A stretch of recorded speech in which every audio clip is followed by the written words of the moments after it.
He'll start off with the presentation. We'll try to let you go in case you have to leave for 3 o'clock, and that may or may not have more of this afterwards. Hard to tell. But in any case, he'll start with the presentation. He'll start talking about graph limits and distance from hereditary properties. Thank you all for coming. I especially want to thank my committee, which is Brian Martin, Erd H, Michael Young, Eric Weber, and of course, Julia Young. Today I'll be talking about graph limits and distance from hereditary properties. So we have to start at the basics. What is a graph? A graph is a pair of two objects, a vertex set, which is usually a finite set, and an edge set. And the edge set consists of pairs of vertices. Down at the bottom you see the paw graph with its 4 edges enumerated here. Usually, for convenience, we write an edge just as an ordered list, UV, to stand in for the set U comma V. And most of the time it's very convenient to have an edge set 1 through n.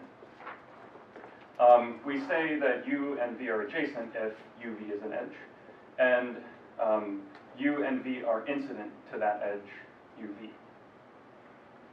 We also write, if we've forgotten to label the vertex set already, we write V of G for that vertex set and E of G if we also forgot to name the edge set. But for many purposes, it's very important to ignore the actual labels on the vertices. So for the most part, I will be blackening out vertices if I'm considering graphs up to isomorphism.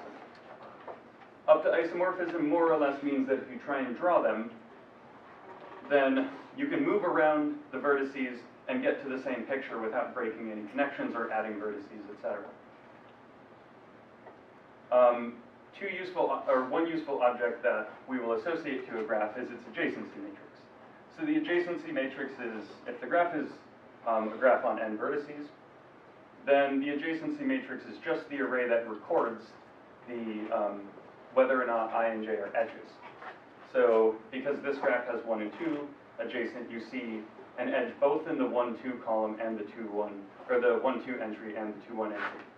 You also do not see any, you don't see any entries filled in on the diagonal because we are considering loopless graphs. We don't consider pairs of the same vertex, we only consider pairs of distinct vertices.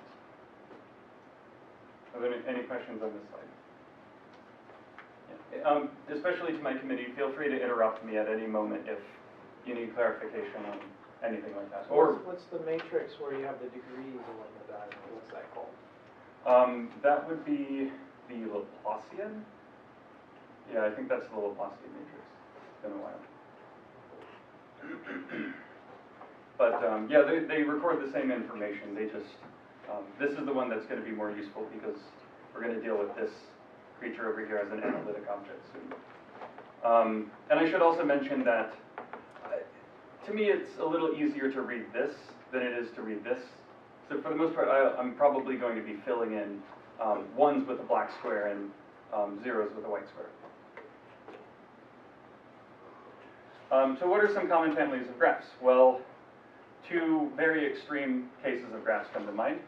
There would be the complete graphs on the top. And just for convenience, I'm starting at 3 vertices. The empty graph is on the bottom, which is the complement. Every edge you see on the top is not present on the bottom. And there are adjacency matrices drawn in this black and white, fashion. You can see that in some sense they look like they all have the same adjacency matrices, and in some sense these little diagonal squares are kind of shrinking. That's useful for what we'll talk about later. Some other families of graphs which we will certainly use are the cycle graphs and the path graphs. So again, starting on 3 vertices, it's hard to think of what a cycle on 2 vertices and 1 vertex would be, so we're just going to ignore that and start everything at 3 vertices.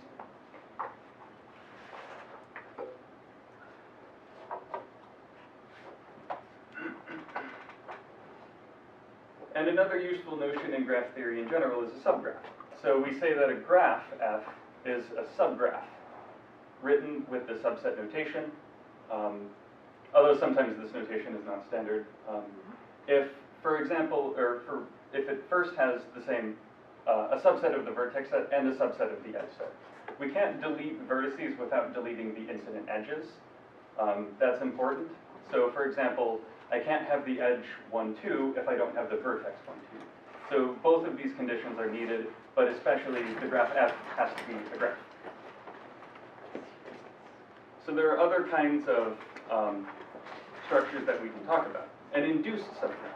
An induced subgraph, and I'll use this kind of square bracket or square subset notation, is basically a subset of vertices with all of the edges from the original graph shown. So I'll write F square less than or equal to G if you can basically get from F to G by deleting vertices and all of the incident edges. So for example, all I did was pluck off this vertex and I'm left with a triangle. So you can see that this graph is not an induced subgraph because it's missing this edge. So we can also talk about all of the possible subgraphs of a graph, or all of the induced subgraphs of a graph. So for example, if I start with this graph, which is known as K1, 2, or the path of length 2, right? I called that P3 earlier. You start with one copy of that graph, and if you pluck off one of each of the vertices, you see 2 complete graphs on 2 vertices, that's these edges, and 2 incomplete graphs on 2 vertices. And then again, if I pluck off one more vertex, then I'm left with just 3 copies of K1. And, okay, some people don't even consider this a graph. You don't have to, but K0 could be considered a graph, a complete graph on no vertices. Not very interesting. So why do you have 2 copies of K2 distinct from each other there in this picture? Right, that's a good question. So I'm considering these as labeled subgraphs, although I can toss away the labels and bunch them together, and I'll do that on the next slide, actually. Oh, not the next slide. Later.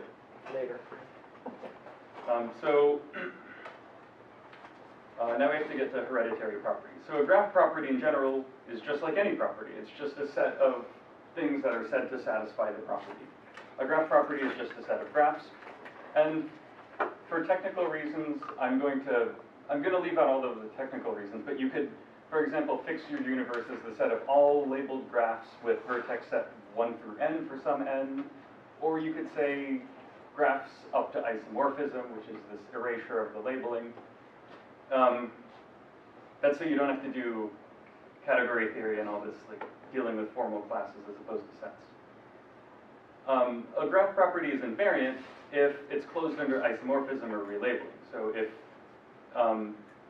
invariants are useful in mathematics in general, right? We don't want to talk about a graph if we don't want to talk about a mathematical structure if changing the name of one of the points in that structure somehow changes the actual structure.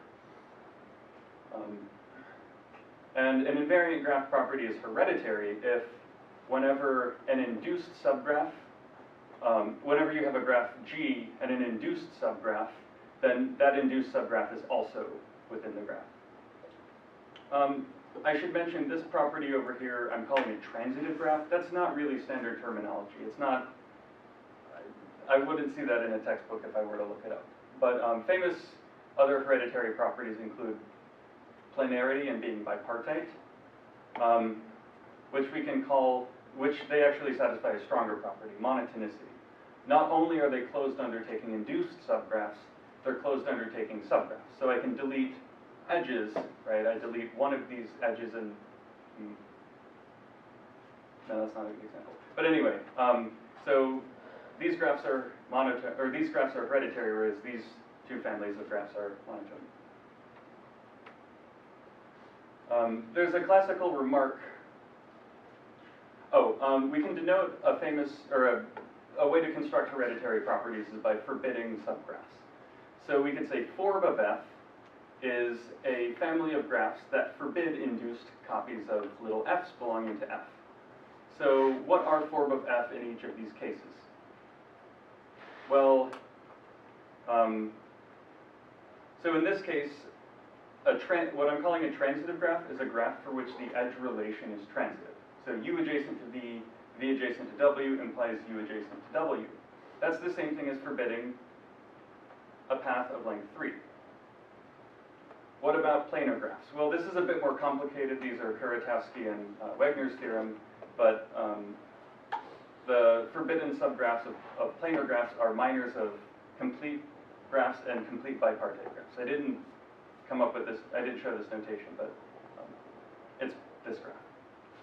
And for bipartite graphs, all we're doing is forbidding induced odd cycles, which is the same thing as forbidding odd cycles if you go through a little technical calculation.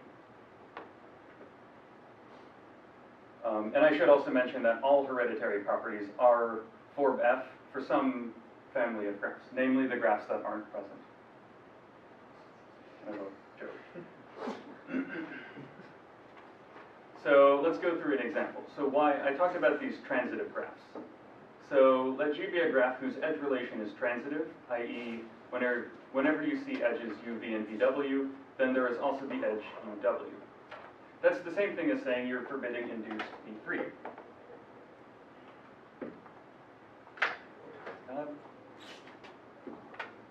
U, V, W. If I'm saying that U, V, VW implies UW, I'm forbidding induced copies of that graph. So what do these graphs look like? I claim that these are disjoint unions of complete graphs. And the way to see that is more or less just very straightforward proof. Let tilde be the relation that says that U and V are related if they're adjacent or the same. This is a transitive relation, or it's a reflexive relation by definition, transitive by assumption, and symmetric because graphs have a symmetric edge relation.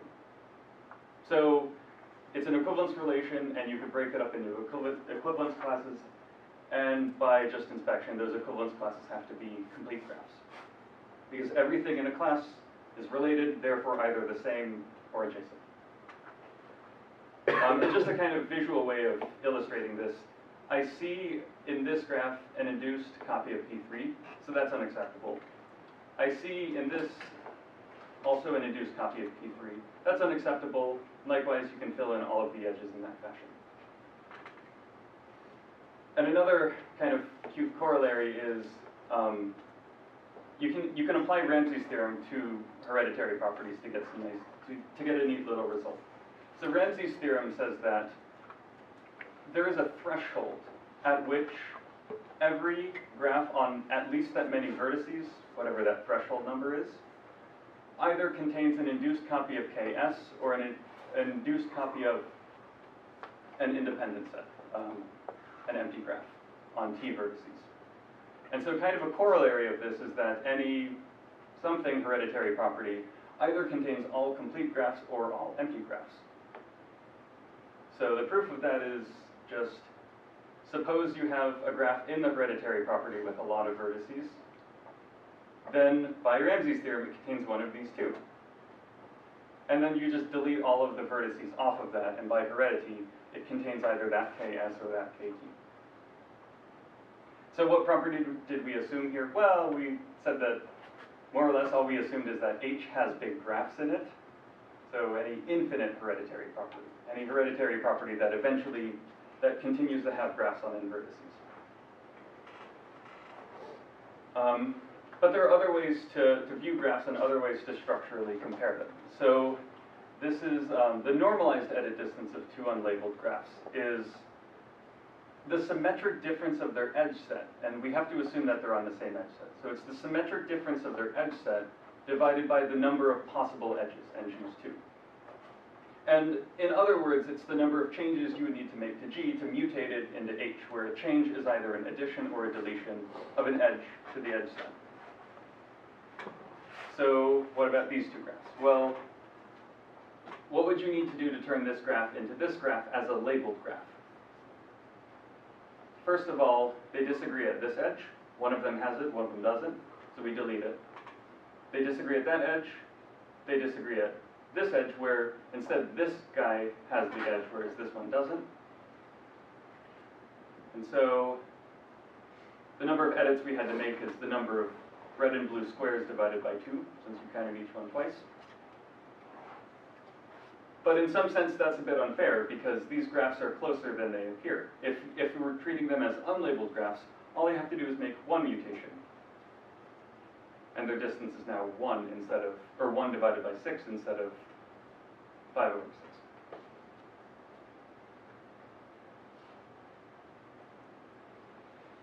So this is what essentially the metric space of graphs on 3 vertices looks like. You take all of the edges and you slowly delete edges and you get this nice little Boolean lattice.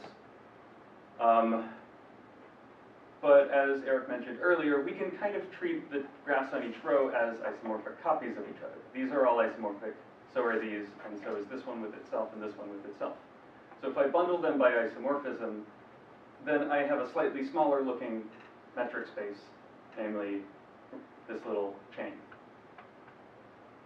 And the distance in this chain would be the distance between those graphs up to isomorphism in terms of the edit distance, then divided by 6, because you have to normalize by 8. And the reason why this normalization occurs is so that the maximum distance between 2 points is 1. And another important point about that is this allows us to compare the metric spaces for graphs on 3, 4, 5, etc. vertices in a hereditary property, which is what we're going to be concerned with soon. Just to kind of draw this nice looking spaceship, these are the graphs on 4 vertices bundled up to isomorphism. I'm not going to draw 64 images in a TXZ file, that would make my life miserable, but these are all the graphs up to isomorphism. Mutate one edge, mutate one edge, one edge, one edge, one edge, one edge, etc. And to think of it as a post set, I guess we need to rotate this 90 degrees. Sure, but didn't fit. Oh, you can scale. Yeah, but then my vertices end up looking like grapes. I had some problems with that. So the name of the game here is that we're going to consider the distance of a graph from a hereditary property. And a useful family of graphs, or a way to generate graphs, is what's known as GNP, the standard Erd H random graph model. So n is the number of vertices that we will have in our graph that we randomly generate, and p is some probability where edges are taken IID with probability p. A theorem of Alon and Stav is that the graph which is furthest away from a hereditary property, and remember I'm denoting D1 for the edit distance normalized, this theorem says that the graph which is furthest away from a hereditary property is just the distance of that you would expect a random graph to be from that hereditary property. It's also a theorem that both of these limits exist. That's part of the theorem, is that these limits are not lim sups, but properly are limits. Alon and Stav's theorem doesn't say that, but it has this particular parameter pH. So for each hereditary property, there exists a pH such that the furthest graph from the hereditary property is the p random graph. Sort of my bad visual of this is that H is like a disk on the outside, and all of the graphs not in H are on the inside. And then the middle of that point is the random graph. But this is more just a vague intuition for now. But what's the intuition for this? I mean, why would this be the case that a random graph would be far away from a hereditary property? Well, hereditary properties are 4-Beth for some family of graphs, and random graphs do a terrible job avoiding special subgraphs. For example, you can compute this little combinatorial formula for the number of induced copies of a little graph f inside a GNP graph. And with n being sufficiently large, this is going to be far away from 0.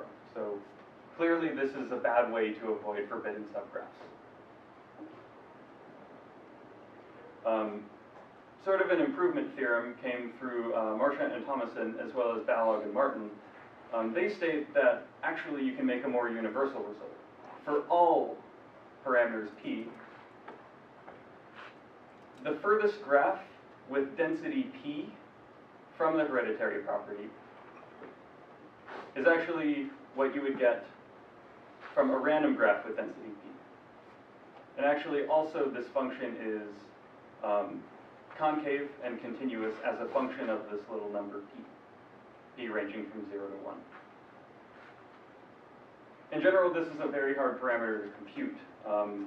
You can see the graphs of it can vary in structure. So this graph, it's the function x times x minus 1, or p times p minus 1, ranging from 0 to 1.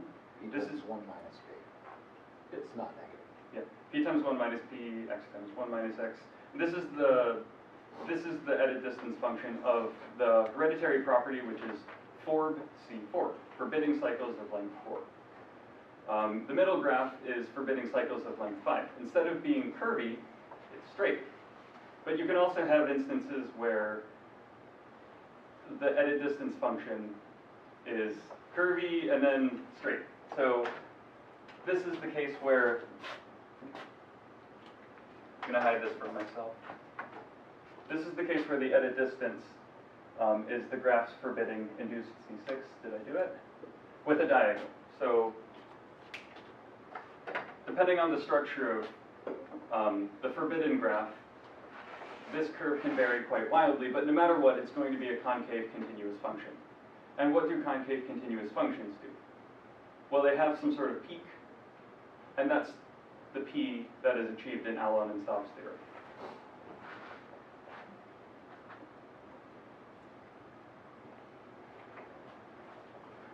So before we move on and before we start pushing into this, I claim that the title of this talk was Distance from Hereditary Properties and Graphons, and I haven't told you what a graphon is.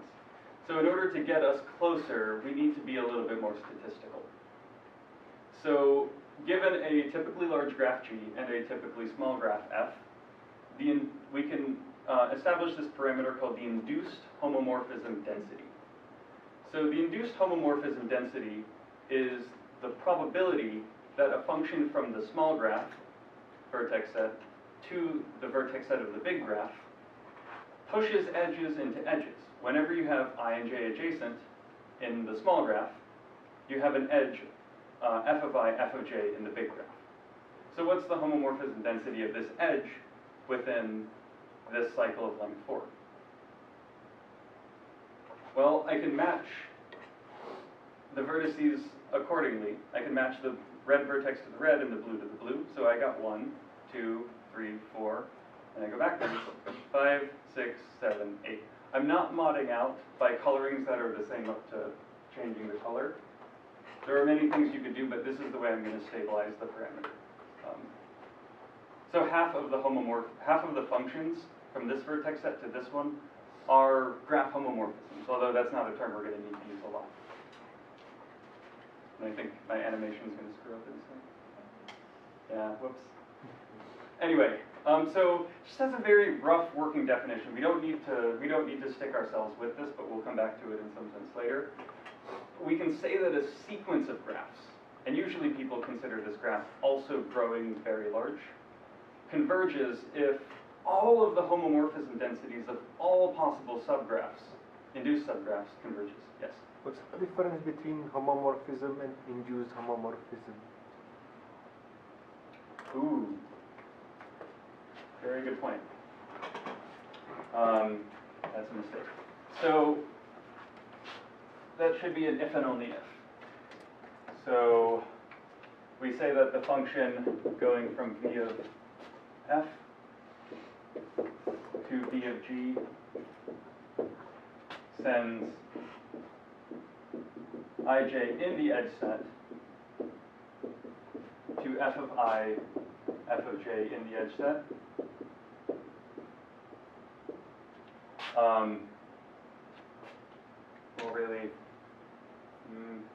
sends ij to an edge if and only if ij belongs to the edge set of f. That's important. These homomorphisms were indeed induced homomorphisms that we were recording here. But it was hard to tell because it's a clique. Yeah, it's hard to tell. So what is uniformly random function in here? We are picking a function. So f is a finite, or v of f is a finite set, right? Mm-hmm. So it has some cardinality f. Yeah. So the number of functions from f into g would be n to the f. So we're just picking a function uniformly at random from that pool. It's equivalent to picking the elements pointwise randomly. IID. So another illustrative example is induced homomorphism. They specifically said they should have been induced. Thank you for correcting that, Bernard. So is this function, 1, 2, 3, red, blue, green, an induced homomorphism? So if I send the red vertex to 1, the blue vertex to 2, and the green vertex to 3, I see the first two edges are present, but this graph does not have an edge, so we don't want the edge between 1 and 3, but it's there. So A1, 2, A2, 3, 1 minus A1, 3 records whether or not that homomorphism is, or that function is an induced homomorphism. And a more general formula, for example, for paths on 3 vertices would be this. You want a function to send I and j to an edge, j and k to an edge, but not I and k to an edge. So the homomorphism density would just be this normalized number. And slightly more generally, if we had a function which had more decorations, if we had a graph with more edges, more vertices, you would normalize, you would say, I want all of the edges, I want none of the non-edges. F bar is a notation, it's not any closure, it's the complement. So what we're going to do is we're going to study homomorphism densities of huge graphs, massive graphs. Most graphs are big, right? There's only a finite number of small graphs. Kind of a joke. So if we're talking about limits of small graphs, yeah. So I mean, if we're going to talk about limits of homomorphism densities and limits of distance functions, all we care about are big graphs anyway. So this is a big nasty graph. How do we compute the induced homomorphism density of something in this graph? And the problem is that it looks messy. We need to organize. We need to do some housekeeping. So the ingredient for this is what's called Semirates regularity lemma. And there's an excellent paper called Semirates regularity lemma for the analyst, which is a viewpoint of what the regularity lemma does for us for graphs, but also for matrices.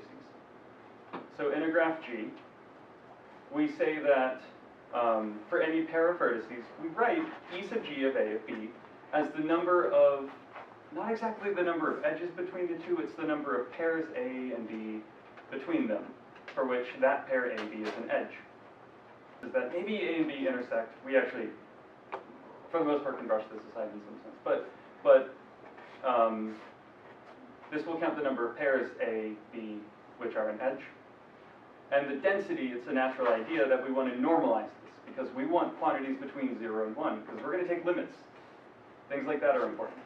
So the density between A and B is the number of edges, or the number of pairs which make an edge, divided by the number of possible, right? You could have 2 sets with everything an edge.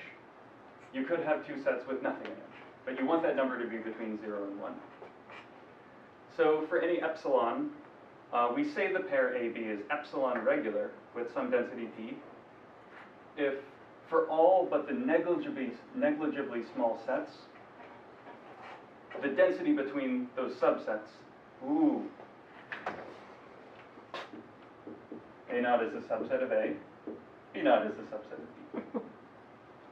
For all but the negligibly small A naught, B naught pairs, the density is very close to P, up to some epsilon. That's what I said, but just as an illustration,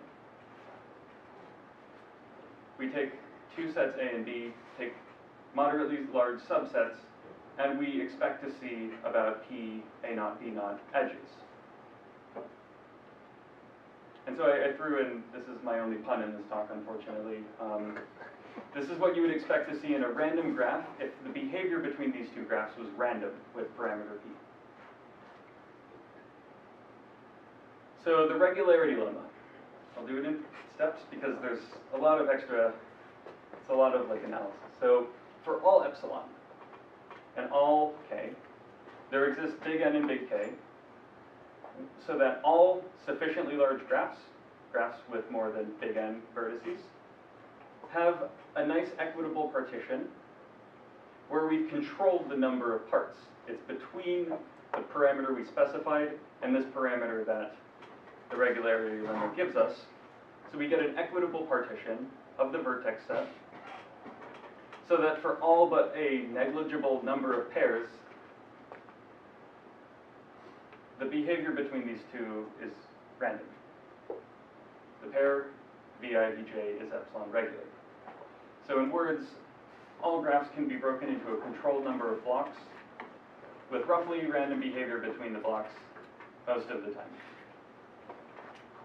And so going back to this ugly graph, I mean, I'll just compare it to its adjacency matrix, right? This looks like garbage, but we can take an iron and clean it up. And, you know, squint your eyes and take a step back, because you can actually just blur the adjacency matrix and get a picture kind of like this. And now you can kind of see what the regularity lemma was all about. You're taking the adjacency matrix of a graph and you're putting it, and you're breaking it up into decently nice sized pieces, so that the behavior between two blocks is random with some parameter that you've given a name to. Can I ask a question? Of course. So I would imagine that the proof of this is probabilistic and not necessarily constructive. So your example is a nice illustration, but my guess is you reverse engineered it. Is that true? The way that I've seen the proof of the regularity lemma actually uses graph limits, which is what we're talking about later. Okay. Maybe that's something we could discuss in the after meeting, because I can't exactly answer that question. In other words, can you feed a graph into a computer program and it will Oh, spit if out? there's an algorithmic version of it? Yeah. Yeah, in some sense there has to be. The extent to which you can approximate regularity partitions varies, but using a weaker notion of regularity, there are polynomial algorithms that can get within a constant factor fairly, or there are algorithms that get within a constant factor fairly fast of error. And yeah, this is actually a very unrealistic scenario.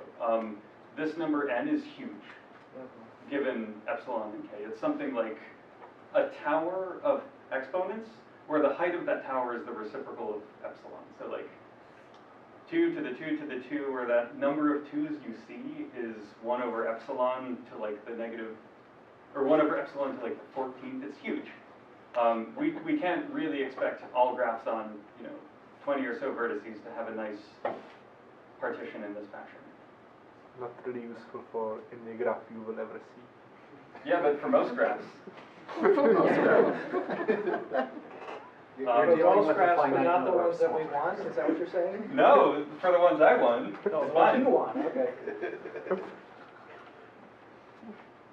So this is actually great because we have other ways to count subgraphs. I mean, if we know that the behavior that a graph has a decent regularity partition, we can kind of get a good guess for how many homomorphisms there are if we have this regularity partition. So I'm going to just kind of, I'm not going to do it in full, but let's say we have V1, V2, and V3. So we could ask the question, are there paths of length 2 within this region? The answer, well, no, because the density of that region is 0. So you should not have any paths of length 2 in that region. What about this region down here? No, because every edge here that you could possibly find is here.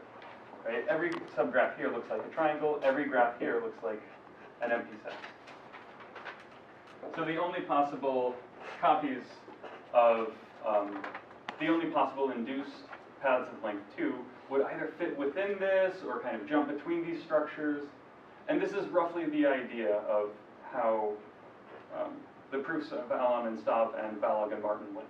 They sort of got, for a hereditary property, a hereditary property has a bunch of forbidden subgraphs, and that determines the shapes of regularity partitions that you could possibly see. And then doing some quadratic programming over that, you try and minimize this one function, and it gives you this curve for every, or it gives you the value for every p. But I'm not going to go into a whole lot of details on that. But you can see that knowing the structure of a graph would tell you where you could find subgraphs. So at this point, we're just getting to graphons. Graphons is also colloquially known as graph limits. So it's kind of an idea we alluded to earlier. We take the adjacency matrix, which is sort of a function which we can draw in a square grid. And it's a function now from a square grid to zeros and ones. Each entry, AIHA, is 0 or 1 still, but now it's occupying an area, an actual area, 1 over n by 1 over n squared. So 0, 0 is unfortunately the northwest. So we've taken the square grid and we've flipped it. But that's just because we are so used to looking at adjacency matrices. W sub g is this function corresponding to a given graph G. And it's called the graphon or pixel picture of G, or the graphon associated to G. So if we write out these formulas for induced homomorphism densities, it actually turns out we have this normalizing factor of 1 over n to the 4th. That is this integral, this Lebesgue integral. We've replaced every a, ak, akl divided by n, etc. This is, I mean, you can just kind of check that these are the same formulas. So in some sense, this motivates a general definition, that if we want functions, we can extend this to functions on the unit square with values ranging between 0 and 1, and define a homomorphism density that way, an induced homomorphism density. So let's take a step back and actually put our things inside a metric space before we go crazy. We're going to let mathcal W be functions on the unit square, maybe not going between 0 and 1, that are symmetric, because adjacency matrices are symmetric, and Lebesgue measurable and also bounded. So these are what we're going to call symmetric kernels. And that name comes from functional analysis, where these are used as operators. W naught will be the ones we care about, especially the kernels with values ranging between 0 and 1. And we'll call these graphons. Just for lots of technical reasons, just like how we can permute the vertices of a graph, relabel a graph, and that gives us a different adjacency matrix, a different looking graph. They're up to isomorphism. We need some sort of group acting on it, and this is the group of, not a group actually, this is a family of measure-preserving maps that are the right placeholder for permutations. And if we want to treat graphs as isomorphic, or graphons as isomorphic or weakly isomorphic, we can mod out in some sense by this group. So if So you mean a map that maps 0 to 1 to 0 to 1 maps measurable sets to measurable sets, and the measure of the set in the image is the same as the measure of the set. Right, right, and I think technically the definition is pre-image. So if you have a set of measure mu, then its pre-image has measure mu as well. They're not necessarily bijective. That's the problem. That's why this S bar is here. If I took off the bar, I would be talking about measure-preserving bijections. But you could have measure-preserving maps that fiddle around with a set of measures here, like a Cantor set or something. So the theorem of Lovász and Szegedy, which sort of broke the ground for this theory, is that if we complete a metric space with a metric that I haven't told you yet, if we complete the set of graphs, then we actually do get the entirety of W naught. So every W naught is a limit of graphons. And moreover,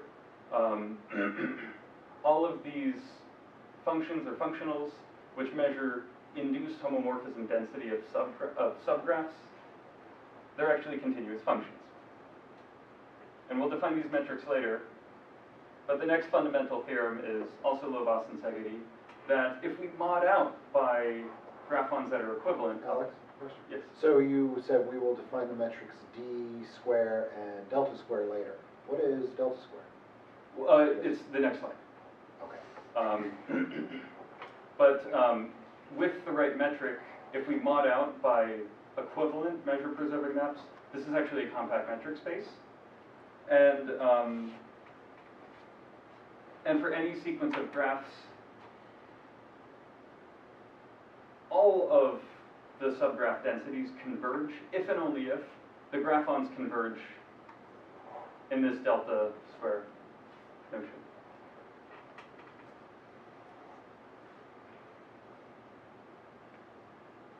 So where does this norm delta or d squared come from? Well, it's derived from a finite version called the cut distance. So Fries and Cannon in '99 produced this definition of a cut distance between two graphs. So the question is, in some sense, if I give you two graphs on the same vertex set, how much do they model the same behavior? If I grab two chunks and ask you how many edges between them, how far apart do the two of them disagree? If that number is big in general, or if it can be big, then those graphs are not doing a good job modeling the same structure. But and we can rephrase this in terms of the adjacency matrix. If their adjacency matrices are A and B, this number of edges between S and T is just a sum. It's a two-dimensional sum of a difference. But we take the absolute value on the outside and maximize over all possible subsets. So this is a parameter that would probably be very hard to compute in general. Okay, forgive my slightly abusive notation here, but this is what we could call the cut norm between two matrices. This extends in a very natural way to graph limits, or to graphons. So instead of a max over a sum, we do a max over an interval. There's no soup, I guess, but it can be turned into a max if you want. And that's what we'll call the cut distance between two graph limits, or between two kernels in general, and we'll denote it with this square. So the S's and T's are measurable sets. They are measurable sets, yeah. So where does delta square come from? Going back to Ryan's question, we mod out by permutation, which is just labeling, which is just the action of the measure preserving maps on the graphons. We can relabel them in chunks, or we could do something else more complicated. Just like we did with the edit distance between two graphs. We took the graphs up to isomorphism and said, can I flip an edge and get between these two, even if I have a relabeling of the vertices going on? So that's the analytic analog of that. Just some nuances about the norms is that convergence in weak star is the weakest. Convergence in cut metric, or cut norm, is slightly stronger. L1 norm, or D1 norm, which is our analog of the edit distance in this space, is even stronger. And just the most absurdly strong norm you can come up with is the D infinity norm, the soup norm. And we can actually also identify, as I mentioned earlier, W can be treated as an operator. And with the associated operator norm, it's equivalent to our cut norm. So in some sense, this is like the operator from like the most strict space to a slightly weaker space. So in some sense, this induces the same topology. So there's a natural. Sorry, can you explain the notation d sub infinity to 1 in the middle there? That's all the red arrow means that the topology induced by weak star convergence is weaker than the topology induced by the cut norm. This is a chain of slightly weaker or stronger and stronger topologies. So I guess I'm misinterpreting what the bullet point means. So we're identifying W and TW. What is T? TW is the function, Yeah, this is an operator Okay. over Banach spaces. Mhm. I could, Now, that thing in the middle of the inequality in the bullet point, is that the norm of that as an operator from L infinity to L1? oh yeah, if I were to plug in W and U into both of these, then this inequality would hold everywhere. Could you write down? And we what still you don't mean know by what that middle, what, The middle term of the inequality. term in the middle of the inequalities, what is that number? that? Right there, Here? to the No, right. right there. Yeah, there, That. black No, four. no, no, To the no. left. Right there. I don't know what that means. D730. I don't know what that subscript means. The subscript D. It's the norm induced on the operators from this metric space, from this Banach space to this Banach space. So D infinity 1 would be the norm of It's the operator norm. TW, yeah, as an operator between these spaces. And there's another way we could define a cut norm, which is instead of going over rectangles, we go over squares. We ask edges within a square. And in fact, it's equivalent to the standard cut norm, up to two constants, one half and 1.